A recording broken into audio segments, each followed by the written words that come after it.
నమస్కారం.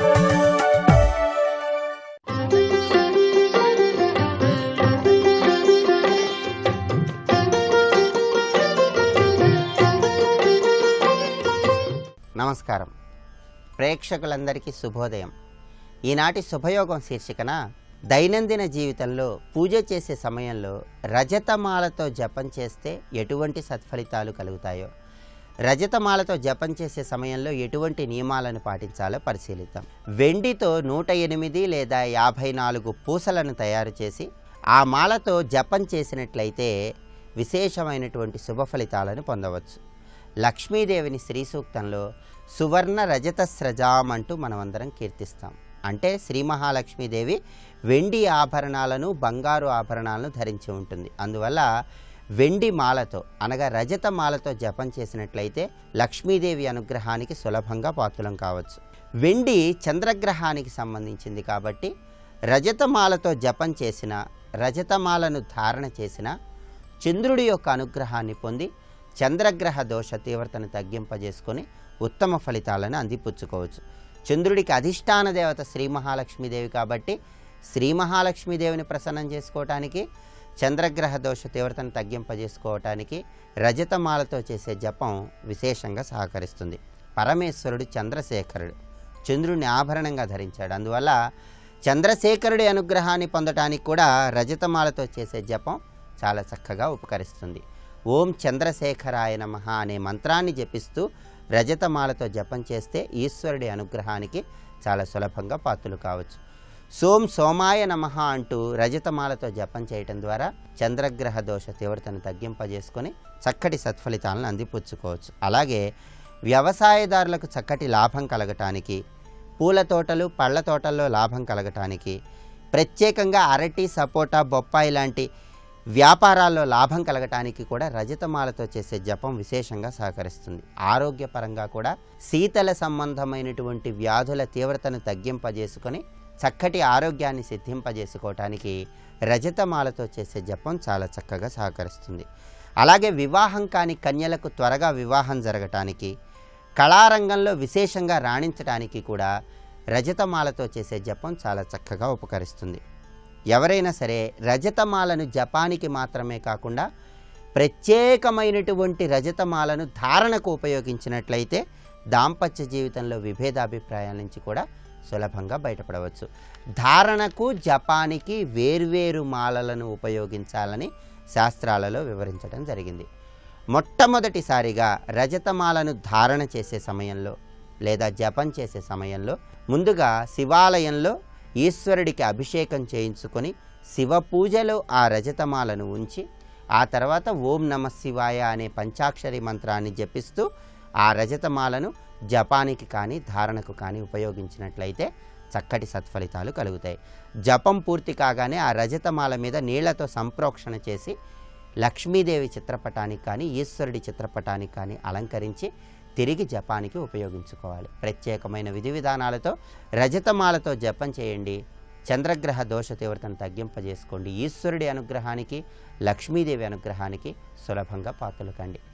రేపటి శుభయోగం శీర్షికన మంగళవారం సందర్భంగా ప్రసిద్ధ సుబ్రహ్మణ్య క్షేత్రమైనటువంటి స్వామిమలై క్షేత్రానికి ఉన్నటువంటి విశిష్టత ఏంటో, స్వామిమలై క్షేత్రంలో సుబ్రహ్మణ్యుని ఎలా దర్శించుకోవాలో పరిశీలిద్దాం. నమస్కారం.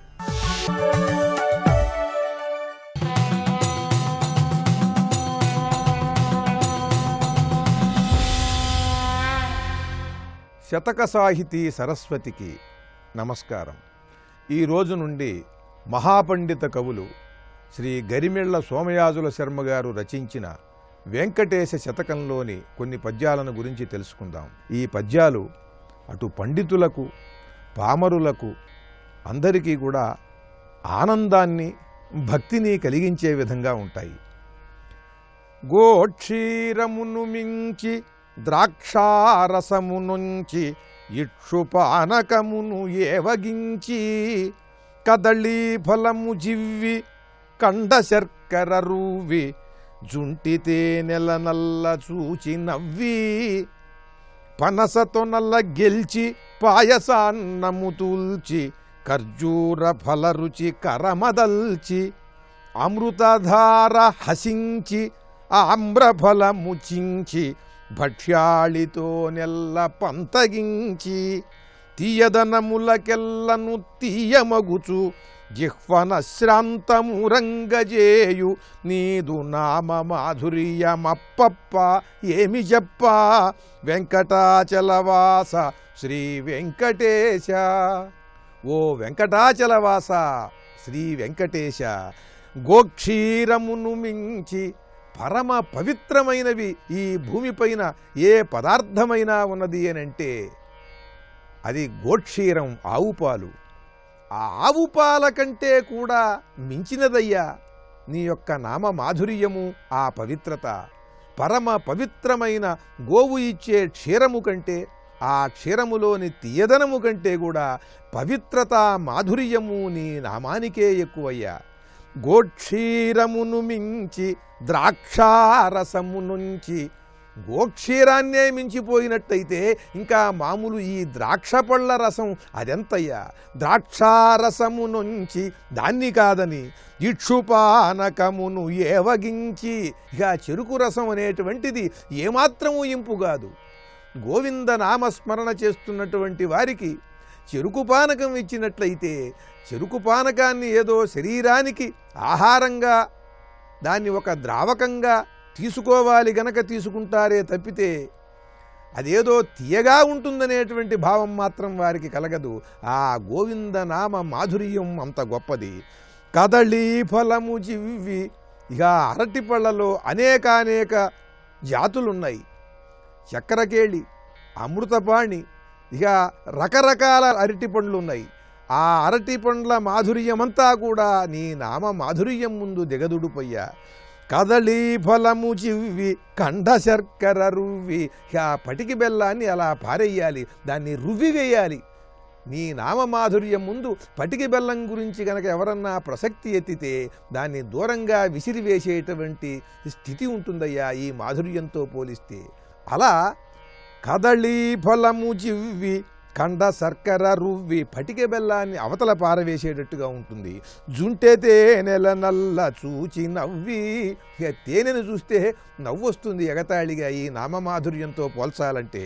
పనస తొనల గెల్చి పాయసాన్నము దూల్చి ఖర్జూర ఫల రుచి కరమదల్చి, చేత్తో ఒకసారి ఏం లేదయ్యా అసలు దానికి దీనికి సంబంధమే లేదండి అని కరముతో విదిలిస్తారు, చేత్తో విదిల్చి మరీ చెబుతారు. అలా విదిల్చి చెప్పే విధంగా ఉంటుంది. అమృతధార హసించి, అమృతం ధారగా అలా మనకి అందిస్తుంటే దాన్ని చూచి ఎగతాళిగా నవ్వేటట్టుంటుందయ్యా నీ నామమాధుర్యం.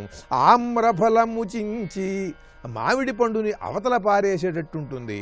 భక్ష్యాళితో నెల్ల పంతగించి, ఇక అరిసెలు, బొబ్బట్లు, జిలేబీలు, ఇటువంటి లడ్డూలు, ఇటువంటి మధురమైన పదార్థములు, భక్ష్యములు, వీటన్నిటితో కూడా పంతమాడేటట్టుగా ఉంటుంది. అవి ఏం పనికొస్తాయి?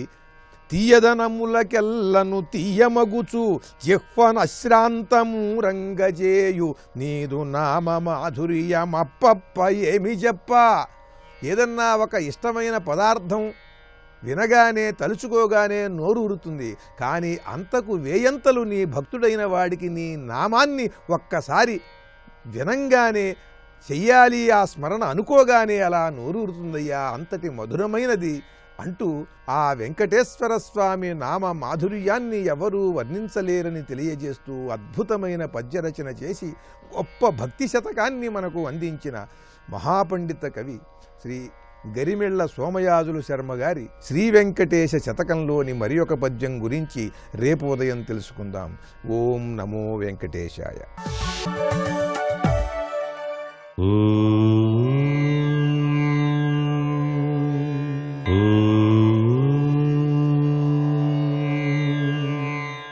ఓం నమో నారాయణాయ. ఓం నమః శివాయ. శ్రీమాత్రే నమః. ఈరోజు సోమవారం. అర్ధనారీశ్వర తత్వంలో విరాజిల్లేటువంటి ఆ పరమేశ్వరుణ్ణి ఎవరైతే నిష్ఠగా ధ్యానం చేస్తారో వారి సంసారంలో వచ్చేటువంటి ఒడిదుడుకులన్నీ కూడా పటాపంచలైపోతాయి. భార్యాభర్తల మధ్య అవినాభావ సంబంధం, ఆనందకరమైనటువంటి జీవితాన్ని కొనసాగటానికి అర్ధనారీశ్వర తత్వం శతవిధాలుగా సహకరిస్తుంది అంటోంది శాస్త్రం. అందుకనే ప్రతి గృహిణి కూడాను సోమవారం నాడు అర్ధనారీశ్వర స్తోత్రపఠనం చేయటం సర్వదా శుభప్రదమైనటువంటి జీవన గమనానికి నిదర్శనం. ఇక్కడ శ్రీ శివాయ మహాదేవాయ ఐశ్వర్య తత్వాయ నమః అని చెప్పేసి స్వామిని ధ్యానం చేసుకుందాం. ఐశ్వర్యాన్ని ప్రసాదించేవాడు పరమేశ్వరుడే. ఐశ్వర్యం అంటే కేవలం ధనం ఒకటే కాదండి, ఆరోగ్యం మహాభాగ్యం కదా. ఆరోగ్యాన్ని ప్రసాదించేటువంటి ఐశ్వర్యకారకుడైన, అలాగే జ్ఞానైశ్వర్యం. అందుకే పిల్లలకు అక్షరాభ్యాస సమయంలో ఓం నమః శివాయ సిద్ధన్నమః అని చెప్పేసి అక్షరాభ్యాసం చేస్తాం. దీనిలో కలిగిన అంతరార్థ లక్షణం ఏమిటి? జ్ఞానైశ్వర్యాన్ని నేను ప్రసాదిస్తాను అని స్వామివారు తెలియజేశారు మనకి సింహపురాణంలో. అందుకే పిల్లలకు అక్షరాభ్యాసం చేసేటప్పుడు ఈ మంత్రాన్ని చక్కగా దిద్దిస్తాం. ఇక్కడ జ్ఞానైశ్వర్యం కావాలి, అక్కడ అతను ఉన్నతమైనటువంటి స్థితిగతుల్లో ఉజ్వల భవిష్యత్తుకు నాంది వాక్యం పలకాలి. అదంతా కూడాను ఆ స్వామి లీలామృత తత్వమే కదా. మరి చెంబెడు నీళ్లు పోసి హరహర మహాదేవ అన్నా చాలు, వెంటనే తన దివ్యవంతమైన అనుగ్రహాన్ని ప్రసాదిస్తాడు కదా. మరి సర్వే జనా సుఖినో భవంతు.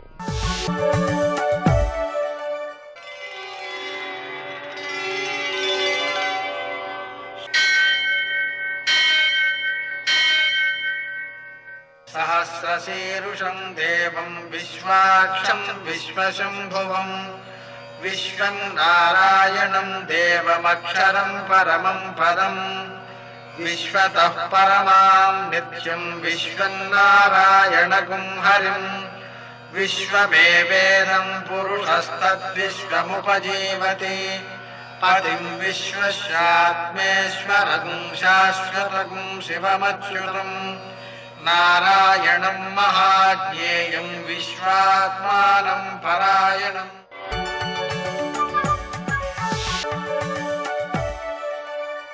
సూర్యశౌర్యమథేందురింద్రపదవీ సన్మంగళం మంగళం. మృత్యుంజయాయ రుద్రాయ నీలకంఠాయ సంభవే అమృతేశాయ సర్వాయ మహాదేవాయ తే నమః. నేటి కాలమాన విశేషాలను గమనిద్దాం. స్వస్తి శ్రీ చాంద్రమాన హేమలంబనామ సంవత్సరం దక్షిణాయనం గ్రీష్మ ఋతువు ఆషాఢమాసం కృష్ణపక్షం సోమవారం సూర్యోదయం 5:54 సూర్యాస్తమయం 6:50 తిథి అష్టమి మధ్యాహ్నం 12:01 వరకు నక్షత్రం అశ్విని రాత్రి 11:14 వరకు వర్జం రాత్రి 7:24 నుంచి 8:56 వరకు దుర్ముహూర్తం మధ్యాహ్నం 12:48 నుంచి 1:40 వరకు మరల మధ్యాహ్నం 3:23 నుంచి 4:15 వరకు అమృతకాలం సాయంకాలం 4:20 నుంచి 5:52 వరకు రాహుకాలం సోమవారం కాబట్టి ఉదయం 7:30 నుంచి 9 గంటల వరకు అష్టకవర్గ రీత్యా శుభప్రదమైన సమయం మధ్యాహ్నం 3 గంటలకి. నేటి విశేషాలు. అష్టమి సోమవారం రెండు కూడా శివునికి చాలా ప్రీతికరమైనవి కాబట్టి మనం ఆ శంకరుణ్ణి ఆరాధించుకోవడం ద్వారా సకల శుభాలు చేకూరుతాయి. అలాగే ఈరోజు అనఘాష్టమి. అనఘాం హరివల్లభాం అని మనకు లక్ష్మీదేవి అష్టోత్తర శతనామ స్తోత్రంలోని నామాలు. అంటే పాపము లేనిది అని అర్థం. ఆమెను స్మరిస్తే పూజిస్తే పాపం ఉండదు అని అర్థం. కాబట్టి లక్ష్మీ స్వరూపమైనటువంటి అనఘాదేవి. ఎవరు? దత్తాత్రేయుడు, అనఘాదేవి. వారిని మనం పూజించుకోవడం ద్వారా ప్రకృతి నుంచి జ్ఞానాన్ని సముపార్జించడం, పాపాలను తొలగించుకోవడం. పాపం తొలగితే కానీ జ్ఞానం సిద్ధించదండి. అందువలన అనఘాదేవిని కూడా మనం పూజ చేయాలి. అందువలన ఈ అనఘాదేవిని పూజించుకోవడం ద్వారా అనుభవయోగ్యమైనటువంటి సంపద పెరుగుతుంది. దత్తాత్రేయుడిని ఆరాధించుకోవడం ద్వారా సంపదను రక్షించుకునే జ్ఞానము పెరుగుతుంది, మోక్షప్రాప్తికి ఉపకరించే జ్ఞానము పెరుగుతుంది. ఈ జ్ఞానాలంతని మనం ప్రకృతి నుంచి నేర్చుకోవడం ఎలాగో తెలుస్తుంది. ఇక విశేషించి ఈరోజు మనకు రుద్ర సావరణిక మన్వాది ఉంది.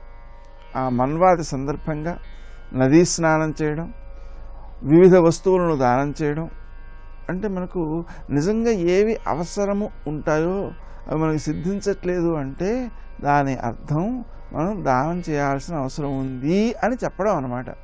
కాబట్టి మనకి ఏ ఏ వస్తువులు అవసరమో వాటిని అన్నిటినీ కూడా దానం చేయడం ద్వారా ఉత్తమ సత్ఫలితాలను పొందవచ్చు, వాటిని అనుభవించేటువంటి యోగ్యత కలుగుతుంది. కాబట్టి మనం ఎన్ని దానాలు చేసుకుంటే ఎంత మంచిది. స్నానం చేయడం చాలా మంచిది, దైవ కార్యాలు పూజాధికం చేయడం చాలా మంచిది, గ్రహదోష నివారణలు చేసుకోవడం కూడా చాలా మంచిది. ఎందుకంటే విశేషమైన ఫలితం ఇచ్చే రోజు కాబట్టి ఇది. అలాగే పితృదేవతలను ఆరాధించడం ద్వారా సంపదలు సిద్ధిస్తాయి, అలాగే ఉత్తమ సంతానాభివృద్ధి కూడా కలుగుతుంది. నేటి ఆణిముత్యాలు.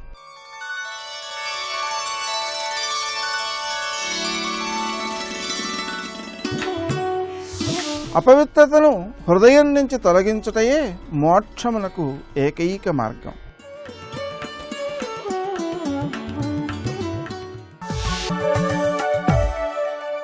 ప్రాతస్మరామి లలితావదనారవిందం బింబాధరం పృథులమౌక్తికశోభినాసం ఆకర్ణదీర్ఘనయనం మణికుండలాఢ్యం మందస్మితం మృదుమదోజ్వల భారదేశం. తల్లి కటాక్ష వీక్షణాల మహిమ ఏం చేస్తున్నదయ్యా అంటే నిశితాంచ మతిం సభాయాం. అంతేగనా మాక్షిక ఝరీమివ వైఖరించ, వాడి వైఖరి అంటే వాడు పలికే పలుకులన్నీ కూడా ఎలా ఉంటాయంటే తేనె ప్రవాహంలా వెళుతుంటాయమ్మా వాడి పలుకులు. అమ్మ కృప సోకినటువంటి వాడి యొక్క పలుకులు తేనె ప్రవాహంలా, అంటే వింటున్న కొద్దీ ఇంకా వినాలనిపించేంత మధురంగా మాట్లాడగలడు వాడు. అంతేనా లక్ష్మీంచ పక్ష్మలయతి, అన్ని లక్ష్ములు వాడికి లభిస్తాయి. ఎందుకంటే కటాక్ష కింకరీ భూత కమలాకోటి సేవిత కదా, కటాక్ష కింకరీ భూత కమలాకోటి సేవిత, అది కటాక్షమే. అమ్మ యొక్క ఆ కడకంటి చూపుల దగ్గర కోట్లాది ఐశ్వర్యములు కింకరులుగా ఉంటాయట. కింకరి అంటే అర్థం ఏంటంటే కిం కరోమి అనేవి కింకరులు, ఏం చెప్తే చేసేవి కింకరులు. అమ్మ కటాక్షం కోరుకుంటూ కోట్లాది లక్ష్ములు ఉంటారు. అలాంటి కటాక్షం ఎవడి మీద ప్రసరించిందో వాడి కోట్లాది లక్ష్ములు సేవించుకుంటే, లక్ష్ములు అంటే ఐశ్వర్యములు అని అర్థం. ఆవిడ మహాలక్ష్మి, ఆవిడ చూపుల్లోంచి అనేక లక్ష్ములు లభిస్తున్నాయి. అదే ఇక్కడ లక్ష్మీంచ పక్ష్మలయతి. ఇంకేం కావాలో చెప్పండి.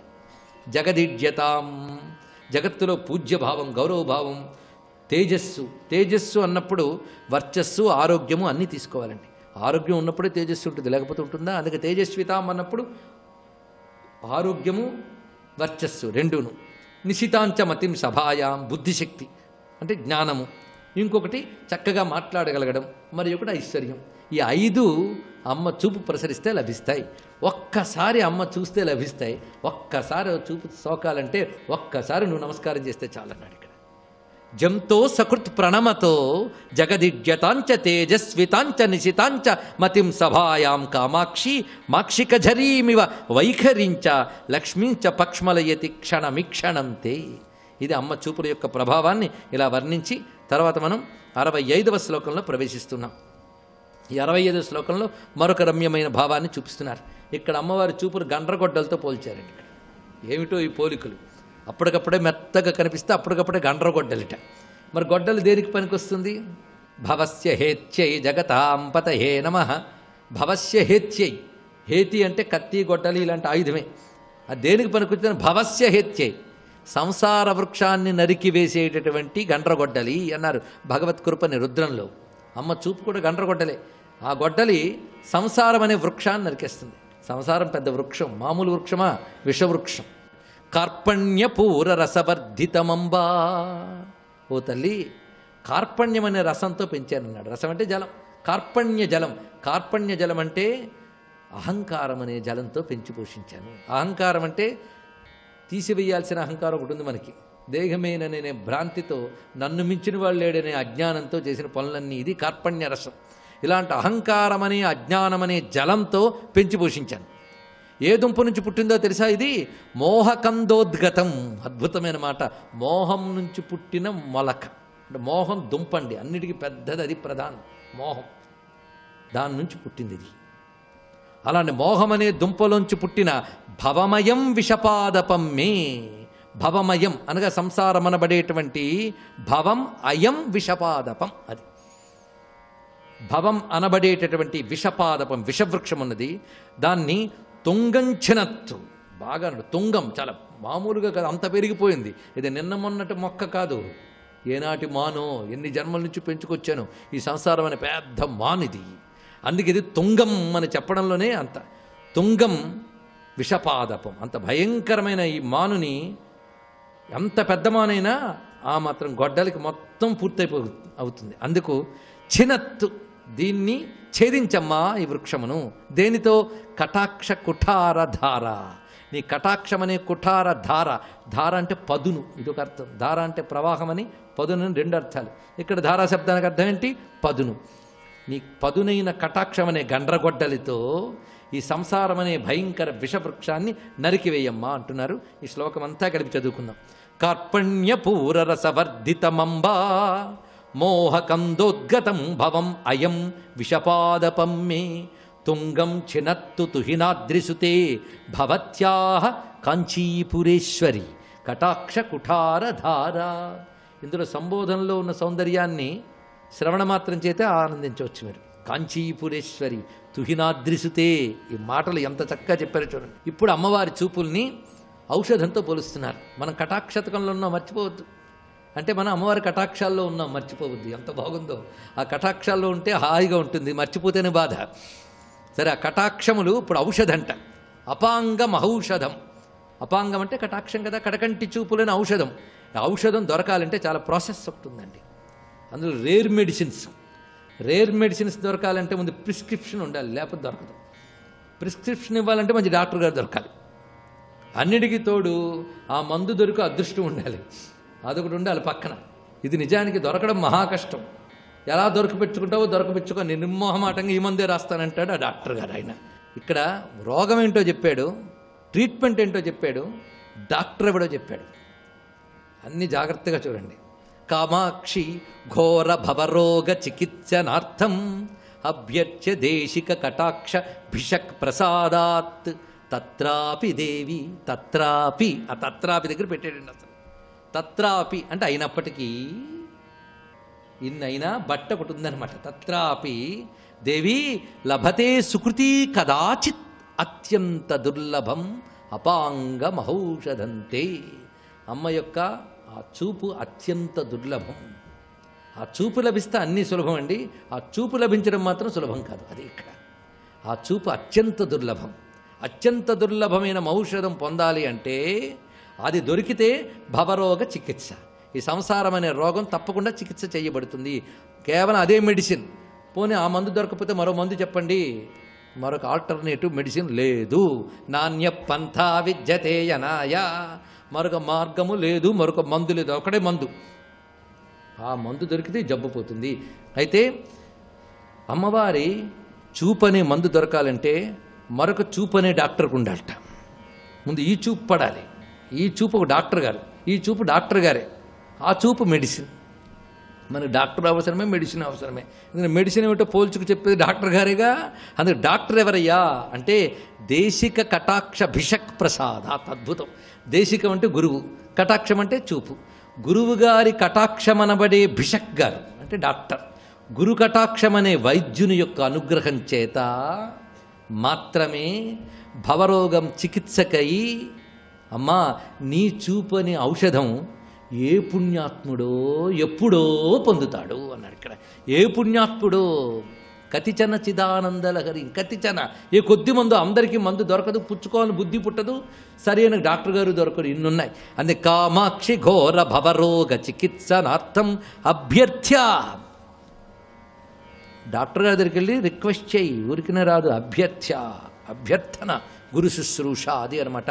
గురువు అంత తేలిగ్గా ఇప్పుడు శుశ్రూష చేయాలి. అభ్యర్థ్య దేశిక కటాక్ష భిషక్ ప్రసాదాత్ తత్రాపి. అంత గురువుగారు మంత్రం ఇచ్చి ఎన్ని చేసినా తత్రాపి దేవి లభతే సుకృతి. ఇక్కడ గొప్ప మాట అన్నాడండి, సుకృతి. ఇక్కడ పట్టుకోవాలి మనం జాగ్రత్తగా. గురువుగారు దొరికారు, గురువుగారి దగ్గర నువ్వు తపనతో అభ్యర్థన చేసావు. అభ్యర్థన చేసేటప్పుడే నీకు స్పృహ ఉండాలి. సంసార రోగము చికిత్స చేయబడాలి అనే స్పృహతో గురువుని ఆశ్రయించు. స్వస్తి. నమో ఆంజనేయం నమో దివ్యకాయం నమో వాయుపుత్రం నమో సూర్యమిత్రం నమో నిఖిల రక్షాకరం రుద్రరూపం నమో మారుతిం రామదూతం నమామి. ఇప్పటి వరకు సీతమ్మ ఉరిపోసుకుంటోంది. హడిలిపోయిన వారు ఎవరంటే హనుమ. ఎందుకనంటే ఇదెక్కడి ప్రారంభం, సీతమ్మని చూద్దామని వచ్చాను, ఫలానా చోట ఉంది స్వామి అని వెళ్ళి చెప్పచ్చు అనుకున్నాను. తీరా వచ్చి చూసిన తర్వాత అమ్మ బాబోయ్, ఈవిడ పాతివ్రత్యం, అంత సౌందర్యం, ఆ మహాతల్లి ఆవిడ తేజస్సు చూసి విడిచిపెట్టి వెళ్ళలేక సన్నివేశం వెనక సన్నివేశం, సన్నివేశం వెనక సన్నివేశం నడిచిపోతుంటే ఆకుల చాటున అలాగే ఉండిపోయాను. అలా చూస్తూ ఉండిపోయాను. ఇప్పుడు ఇది అనుకోని సంఘటన, ఈవిడ చనిపోతోంది. నేను ఏం చెయ్యాలి ఇప్పుడు? నేను ఏమీ చేయకుండా వెళ్ళిపోతే సీతమ్మని చూశాను అని చెప్పేస్తే ఎలా ఉందని అడిగితే రాముడు చనిపోయింది. ఎందుకు చనిపోయింది? ఇన్ని కష్టాల మధ్యలో ఉరేసేసుకుంది. నువ్వేం చేశావు? నేనేం చేయను. ఆవిడది వేటు పడిపోయింది ప్రాణం. అప్పుడు నేనేం చేయడానికి అవకాశం లేదు. ఉంగరం చూపించిన ఆవిడ చూడదు. ఆ పరిస్థితుల్లో నా వల్ల ఏం కాలేదు అని చెప్పవచ్చు. కానీ సీతమ్మ లేదన్న విషయం తెలిసిన రాముడు క్రుద్ధుడైపోతాడు. ఆయన కోదండములకు సంధించి బాణములు విడిచిపెట్టిన నాడు ఇక ఈ బ్రహ్మాండములు ఉండవు. కాబట్టి నేను ఏదో ఒకటి చెయ్యాలి. ఏం చెయ్యాలి? అమ్మా సీతమ్మ అని గట్టిగా పిలిచి ఏదైనా మనుష్య భాషలో మాట్లాడితే ఆవిడ మరింత తట్టుక్కుని కొమ్మొదిలేస్తుంది. ఎందుకనంటే ఒక వానరం మనుష్య భాషలో ఎలా మాట్లాడుతోంది? రావణుడే వచ్చాడని అనుమానపడుతుంది. కాబట్టి మాట్లాడడం కుదరదు. పోనీ మాట్లాడకుండా నేను ఏమైనా దగ్గరికి వెళ్ళి సహాయం చేద్దామంటే తల్లిని ముట్టుకోవడమే, ఆవిడ స్పృహలో ఉండగా ముట్టుకోవడమే, ఇంకేమైనా ఉందా? మరి అలాగని చూస్తూ ఊరుకుంటే నేను చెప్పినంతసేపు ఆలోచించడానికి అవకాశం ఉందండి. అక్కడ ఆవిడ చటుక్కున శిశుపావృక్షం దగ్గరికి వెళ్ళింది, ముడేసుకుంది, చుట్టూ తిప్పింది, కొమ్మొంచేస్తోంది. ఏవం బహువిధాం చింతాం చింతయిత్వాం మహాకపి సంసర్వో మధురం వాక్యం వైదేహ్య వ్యజహార అన్నారు మహర్షి. ఇంత నవవ్యాకరణ పండితుడు, ఇంత బుద్ధిమతాం వరిష్టం, ఇంత శీలవైభవం ఉన్నవాడు, ఇంత ఇంద్రియ నిగ్రహం ఉన్నవాడు, అంత గమన వేగం ఉన్నవాడు, అంత మనోజవం మరుతతుల్య వేగం జితేంద్రియం బుద్ధిమతాం వరిష్టం, ఇంతటి మహానుభావుడికి అసలు ఏం మాట్లాడాలో కూడా అర్థం కాలేదు, ఏం చెయ్యాలో అంతకన్నా అర్థం కాలేదు. ఆ కొమ్మల్లో గిరగిర తిరిగేశారు. చూడండి, ఏం చెయ్యాలో తెలియనప్పుడు ఏమీ చేయలేక అటు ఇటు తిరిగేస్తాడు కంగారులోను. అలా తిరిగేశారు ఆ కొమ్మల్లో. ఎలా? నేనేమైనా మాట్లాడితే రాక్షస స్త్రీలు వింటారు, ఈవిడ మాట దేవుడిరుగు, వాళ్ళకి నాకు యుద్ధం జరుగుతుంది, జయాపజయములు విధి నిర్ణీతములు, ఈ లోపల సీతమ్మ ఏమవుతుందో, మళ్ళీ మాట్లాడే అవకాశం ఉంటుందో ఉండదో, నేను ఉంటానో ఉండనో, బ్రతుకుతానో బ్రతకనో, ఓడించిన ఈ తల్లి ఏమవుతుందో, మళ్ళీ తీసుకెళ్ళి దాచేస్తారో, ఏమైనా మాట్లాడాలా మాట్లాడక్కర్లేదా, అసలు ఏమి ఆయనకి ఆలోచన రాలేదు. ఈవిడేమో ముడేసేసి. చిత్రం ఏంటంటే ఈశ్వరుడు ఒకడు ఉన్నాడు కదూ, కొద్దిగా కాలం కావాలి, కొమ్మ వదిలిపెట్టడానికి సమయం కావాలి. వెంటనే ఆవిడికి శుభ సూచనలు కనపడ్డాయి. ఈశ్వరుడు ఉన్నాడనడానికి, మనని రక్షిస్తాడనడానికి, ధర్మాన్ని నమ్ముకున్నవాడు పాడవరడన్న ఆశ్వాసమును కల్పించడానికి రామాయణం సుందరకాండ ఇంతకన్నా నిదర్శనములా. ఇది సౌందర్యం, ఎప్పటికీ నిలబడిపోయే సౌందర్యం, ఎప్పటికీ మనుష్యులకు అభయం ఇవ్వగలిగిన సౌందర్యం. తస్యాశుభం వామమరాళపక్ష్మ రాజీవృతం కృష్ణ విశాల శుక్లం ప్రాసందతైకం నయనం సుకేశ్య మీనాహతం పద్మమివాభితామ్రం. శుభసూచనలు కనపడుతున్నాయంటే సీతమ్మకి ఎడమ కన్ను అదిరింది అని వదిలేస్తే కవితా సౌందర్యం ఏది? అప్పుడు కూడా మహర్షి ఎంత అందంగా చెప్పారంటే, ఈ కన్ను తెల్లగా ఉంటుంది కదూ, ఉండి మధ్యలో ఉన్నటువంటి కనుగుడ్డు నల్లగా ఉంటుంది. ఈ కంటికి ఉన్నటువంటి వెంట్రుకలు మిగిలిన వెంట్రుకల్లా ఇలా వాలిపోవు, ఇలా పైకి లేస్తాయి. అలా ఉన్నటువంటి వెంట్రుకలతో కూడుకుని ఉన్నటువంటి ఆ తల్లి యొక్క ఎడమ కన్ను అదిరితే ఎలా ఉందంటేట, బాగా నీటితో నిండిపోయినటువంటి ఒక సరోవరం ఉంది. ఆ సరోవరంలో ఒక తామర పువ్వు పూసింది. పైన నీటి మీద తామర పువ్వు కనపడుతోంది. కాడ నీటి లోపల ఉంది. ఒక చేప నీటి లోపల ఈదుకుంటూ వెళ్ళిపోతోంది. వెళ్ళిపోతూ వెళ్ళిపోతూ నీళ్లల్లోనే తామరకాడ పక్కకొచ్చి నించుంది. నించున్నప్పుడు తోక కొద్దిగా ఊపుతుంది ఇలా, మళ్ళీ కదిలి వెళ్ళిపోయేటప్పుడు గట్టిగా ఊపుతుంది. ఆ చేప కదిలి వెళ్ళిపోయే ముందు తోక గట్టిగా ఊపింది. ఆ ఊపిన తోక తామర పువ్వు కాడకి తగిలింది. కాడ నీళ్లలో ఊగింది, కానీ నీరు ఆ ఊపును ఆపింది. కొద్ది ఊపే పైకొచ్చింది. ఆ చిన్న ఊపికి పైనున్న తామర పువ్వు ఇలా అంది. అలా నీటి మీద తామర పువ్వు చేప తోక తగిలి ఊగితే ఎలా ఉంటుందో అమ్మవారి కన్ను కొట్టుకుంటే అలా కొట్టుకుంది. ఏమి కవితా సౌందర్యం, ఏమి ఊహ! ఆ సన్నివేశంలో ఇలా చెప్పగలగడం ఒక్క వాల్మీకి మహర్షికి చెల్లింది. ఇటువంటివన్నీ కోకొల్లలు సుందరకాండం. తస్యాశుభం వామమరాళపక్ష్మ రాజీవృతం కృష్ణ విశాల శుక్లం ప్రాసందతైకం నయనం సుకేశ్య మీనాహతం పద్మమివాభితామ్రం. ఆ పువ్వు ఎలా కదులుతుందో అలా అమ్మవారి కన్ను కొట్టుకుందిట. కన్ను అదిరింది, ఎడమ భుజం అదిరింది, కట్టుకున్న చీర కొద్దిగా జారినట్టు అనిపించింది. అమ్మవారికి వెంటనే ఆలోచన కలిగింది, కాదు కాదు నాకేదో శుభం ఉంది. త్రిజట చెప్పింది, ఇప్పుడు ఉరిపోసుకుందామంటే వద్దు వద్దు అన్న సంకేతాలు కనపడుతున్నాయి. శకున శాస్త్రానికి ఒక ప్రామాణ్యం ఉంది. ఈశ్వరుడు హెచ్చరిక చేయవలసి వచ్చిందనుకోండి, శంఖచక్ర గదాపద్మాలు అట్టుకుని వచ్చి చెప్పడం, ఒక శకున రూపంలో చెప్తాడు. మీరు రామాయణాన్ని శకున శాస్త్రంగా చదివితే అంతా శకున శాస్త్రం. అందులో యుద్ధకాండలో ఒక్కొక్క వీరుడు బయటకు వస్తుంటే శకునాలు చూపిస్తారు. కాబట్టి నాకు శుభశకునాలు కనపడుతున్నాయే, నాకు ఇంకా ఏం శుభం మిగిలిందని కొద్దిగా ఆగింది. ఈలోగా పైనున్న ఆయనకి అవకాశం దక్కింది. అలా ఆయనకు కొద్దిగా సమయం దొరికింది. ఇప్పుడు ఆయన వెంటనే ఆలోచించాడు. ఇక్కడ మీరు ఒకటి గమనించాలి, హనుమ చెప్దామని చెప్పట్లేదు. ఆయనకు వచ్చిన ఆలోచన ఏమిటంటే, ఇప్పుడు ఈవిడ ఉరి పోసుకోకుండా ఆగాలంటే ఒక్కటే, రామ రామ రామ రామ రామ రామ అంటే అయిపోతుంది. ఎందుకంటే ఈవిడికి అసలు ఆ రామ అన్న నామం అన్నా రాముడు అన్న అంత భక్తి. అది వినపడితే చాలు. అది వినపడకి ఇలా అయిపోయింది, అది వినపడితే చాలు. కాబట్టి ఇప్పుడు ఆమెకి శుభం ఉన్నది అంటే రామ కథ చెప్పాలి. ఆమె ప్రాణమంతా ఏమిటి? రాముడే. అందుకే కదూ అంది, అనన్య దైవత్వమియం క్షమాచ, నాకు దైవం అంటే రాముడే అంది. కాబట్టి నేను రామకథ చెప్పేస్తాను. రామకథ చెప్పేస్తాను. ఆయనకి సంకల్పం కూడా లేదు. ఆయనకి అసలు ఏం చెప్పాలో తెలియని సందర్భం అనుకోండి, రామకథ చెప్పేస్తారు. హనుమకి కూడా మనసులో ఎవరుంటారంటే రాముడే ఉంటాడు. సీతమ్మకి ఎలాగో హనుమకి కూడా అంతే. అందుకని ఆయన కూడా ఏం చెప్తారు? అది సందర్భమా అనవసరం, రామకథే చెప్తారు. అందుకని ఆయన ఉత్తరక్షణం ఏమం బహువిధాం చింతాం చింతయిత్వాం మహాకపి సంసర్భో మధురం వాక్యం వైదేహ్య వ్యాజహార. కావ్య సౌందర్యం, చచ్చిపోయే వాళ్ళని కూడా బ్రతికించగలిగినటువంటి కథ రామకథ, మృత సంజీవని. సుందరకాండలో రాముడు కనబడడు, రామకథ వినబడుతుంది 1కి 10 మార్లు. అందుకని రామకథ చెప్పడం మొదలుపెట్టారు. ఎలా అంటే ఆవిడ వినాలి, ఆవిడ చెవిలో పడాలి, ఆవిడ అనురక్త కావాలి. అనురక్త కావాలి అంటే అమ్మ అమ్మ రాముడు ఉన్నాడమ్మా నన్ను పంపించాడమ్మా అంటే నమ్మదు. ఆవిడ ముందు నమ్మేదాంతో మొదలెట్టాలి.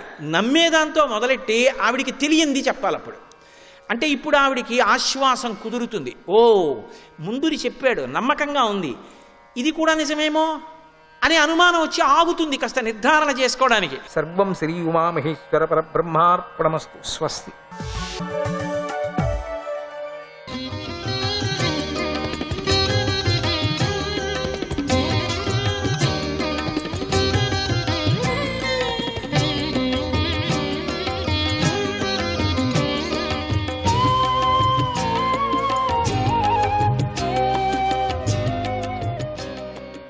హరే కృష్ణ. వసుదేవుడు దేవకీదేవి ప్రయాణం ప్రారంభించగానే ఒక్కసారిగా శంఖాలు, తూర్యాలు, మద్దిళ్ళు, భేరీలు శుభసూచకంగా మ్రోగాయి. అప్పుడు మార్గ మధ్యలో ఆకాశవాణి కళ్ళెములను పట్టి రథాన్ని నడుపుతున్నటువంటి కంసుడితో, ఓరి అవివేకి, నువ్వు రథంపై ఏ దేవకిని తీసుకొని వెళుతున్నావో ఆ దేవికి యొక్క 8వ సంతానం నిన్ను సంహరిస్తుంది అని పలికింది. అప్పుడు ఆ కంసుడు ఆకాశవాణి పలికిన పలుకులు విని చేత కత్తిపట్టి చెల్లెలు కొప్పు పట్టుకున్నాడు. ఆమెను వధించటానికి సిద్ధపడ్డాడు. ఆ కంసుడు క్రూరుడు. అతడు అలా ప్రజలు అసహించుకునే పనిని చేయటానికి పూనుకోగా వసుదేవుడు మంచి మాటలు పలుకుతూ అతడితో ఇలా అన్నాడు. క్రూరుల చేత అందరూ కూడా పొగుడుతూ ఉంటారు. భోజవంశానికి కీర్తిని కలిగించేవారు. అటువంటి మీరు వివాహం జరిగిన ఈ శుభ సమయంలో చెల్లెల్ని ఎలా చంపుతారు? వీరుడైన ఓ కంస, పుట్టిన ప్రతివారికి దేహంతో పాటే మరణం కూడా పుడుతుంది. అది ఈ రోజు కానీ 100 ఏళ్ల తర్వాత కానీ సంభవించవచ్చు కదా. ప్రాణులకు మరణం అనేది నిశ్చయపడింది కదా. దేహే పంచత్వమాపన్నే దేహి కర్మానుగో వశః దేహాంతర మనుప్రాప్య ప్రాక్తనం త్యజతే వపుః. స్వతంత్రుడు కాని జీవుడు కర్మానుసారంగా ఒక దేహం నుండి మరో దేహానికి ప్రయాణం చేస్తూ ఉంటాడు. ఈ దేహం పంచభూతాలతో కలిసిపోవటానికి సమయం వచ్చినప్పుడు జీవుడు మరో దేహాన్ని పొంది పూర్వంలాగానే ఈ దేహాన్ని విడిచిపెడతాడు. నడిచేవాడు నేలపై ఒక కాలితో నిలబడి మరో కాలును ముందుకు పెట్టి సాగిపోతాడు. గడ్డి పురుగు ఒక గడ్డి పరకను పట్టుకొని వెనుకటి గడ్డి పరకను విడిచిపెడుతుంది. అలాగే కర్మ మార్గంలో ప్రయాణం చేసే జీవుడు కూడా ఒక దేహాన్ని విడిచిపెట్టి మరో దేహానికి ప్రయాణం చేస్తాడు. మానవుడికి బతకాల అనేటువంటిది ఒక ఆశ. అది అంత ఆశతో కూడినటువంటి దాహం. వాడు ఉండాలా, నాకు కావాలా అనేటువంటి దేహం నశించకూడదు అనే మనస్సు ఉంటుంది ఎప్పుడు. దేహం ఎట్లా నశించుకుంటుంది? నశించేటువంటి దేహం కదా మనకు, అటువంటి బొమ్మ కదా మనకు, మన జీవితమే అటువంటిది కదా. మానవుడి మనస్సులో కోర్కెలు దృఢంగా వాటుకొని ఉంటాయి. తాను చూపినవి విన్నవి అయిన భోగ సంస్కారాలు అతడి మనస్సులో ఉంటాయి ఎప్పుడు కూడా. ఆ భోగ సంస్కారములు ఉన్నాయి కదా, అవి వదలవు. అవి చచ్చిపోతున్నప్పటికి కూడా వదలవు. అవి అతడు నిద్రించి అదే మనస్సుతో కలగంటాడు కూడా.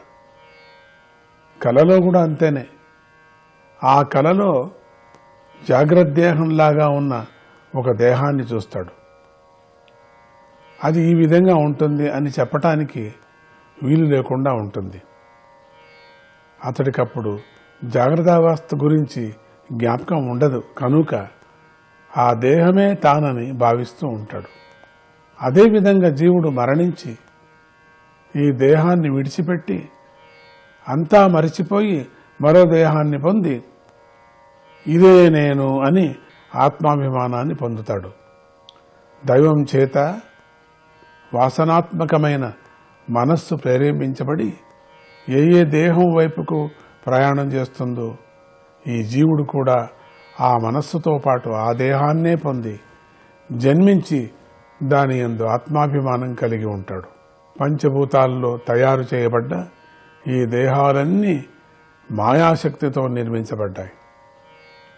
ఒకే సూర్యబింబము వేరువేరు నీటి కుండల్లో కనిపిస్తూ గాలి వీచిన సమయంలో ఆ నీరు కదిలినప్పుడు తాను కూడా కదులుతున్నట్లుగా కనిపిస్తుంది.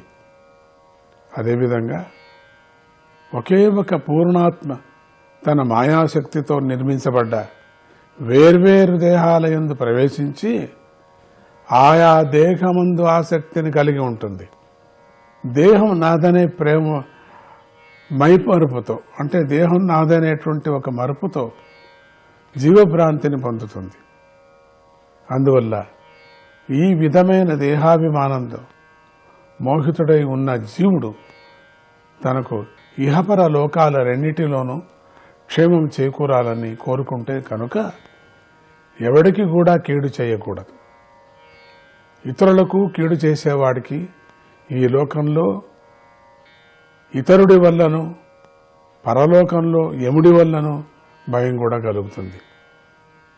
అందుకని నీ చెల్లెలు అమాయకురాలు, నీకు కూతురు వంటిది కనుక దీనులను ప్రేమించే నువ్వు ఆ అబలను వధించడం తగిన పని కాదు అని బోధించాడు. కంసుడు మామూలు రాక్షసుడు కాడు. నరమాంసభక్షకులైన రాక్షసులను పట్టుదలలతో అనుసరించి నడుచుకునే క్రూరుడు. చూడండి, నరమాంసం తినేవాడు, అటువంటి గుంపులో చేరినవాడు. అతడికి వసుదేవుడు దయ కలిగేటట్లుగా పాపభీతిని కలిగించే మాటలతో ఎంతగా ఉపదేశించినా అతడు తన ఉద్దేశాన్ని మార్చుకోలేదు, పాపకర్మ నుండి వెనక్కు తగ్గలేదు. అప్పుడు వసుదేవుడు కంసుడి యొక్క మొండి పట్టుదలను గుర్తించాడు.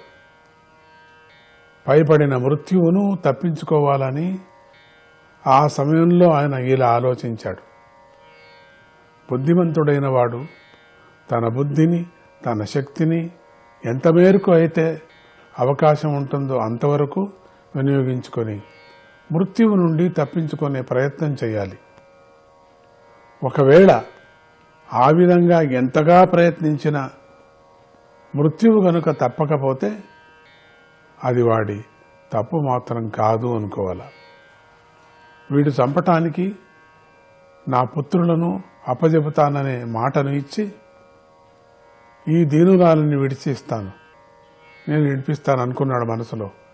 తరువాత నాకు పుత్రులు కలిగినప్పుడు ఈ మాట గురించి ఆలోచిస్తాను నిదానంగా. ఇదంతా జరిగే లోపలే మృత్యురూపుడైన ఈ కంసుడే మృత్యువాత పడనే వచ్చామో, అంతవరకు బతికి ఉండాలి కదా. ఇప్పుడు నేను తప్పించుకుంటాను, నా భార్యను నేను విడిపించుకుంటా, నాకు పుట్టినటువంటి పిల్లలను ఇస్తానని మాట ఇచ్చేస్తాను, ఆ తర్వాత చూసుకుందాం పుట్టినప్పుడు, అంతవరకు వెళ్ళని, పుట్టిన తర్వాత చూసుకుందాం. అంతేగాని ఇప్పుడు మనం ఉపాయంగా తప్పించుకోకపోతే ప్రయోజనం లేదు. ఎంత రాక్షసుడైనా కూడా ఎంతగా పొగిడాడు చూడండి, అంత పొగిడాడు వసుదేవుడు. పొగిడిందే. అక్కడికైనా మనస్సు మారుతుందేమని, కానీ మారలేదు. లేదు, నేను నరకాల్సిందే అనుకుంటాడు. అప్పుడు ఈ మాట చెప్పాల్సి వస్తుంది. అంతేకాకుండా నేను చేసిన ప్రతిజ్ఞ ఒకవేళ తలక్రిందులు కూడా కావచ్చు. ఎందుకంటే నాకు పుట్టబోయే శిశువు కంసహంత కావచ్చు కదా. విధాత యొక్క సంకల్పం తిరుగులేనిది. ఒకవేళ అట్లా ఒక మాదిరి నా పుత్రుడు పుడతాడు అనుకోండి, కంస అంత కూడా ఉండొచ్చేమో, అందుకని ఇదంతా జరుగుతుందేమో. తిరుగులేనిది, దాటరానిది ఆయన యొక్క విధాత యొక్క సంకల్పం. ఆయన సంకల్పం ఎట్లా ఉందో మనం దాటలేం. ప్రస్తుతం మా ముందు ఉన్న మృత్యువు దూరమైపోయి ఈ కంసుడికే మృత్యువు రావచ్చు కదా. అడవిలో కారికిచ్చి పుట్టినప్పుడు ఒక చెట్టు కాలిపోయి మరో చెట్టు క్షేమంగా ఉంటుంది కదా. ఇలా జరగటానికి కారణమే ఉంటే ఆయా జీవుల పుణ్య పాపాలే, ఇది తప్ప వేరే కారణం లేదు అని యోచన చేస్తున్నాడు. నారాయణ నారాయణ, హరే కృష్ణ.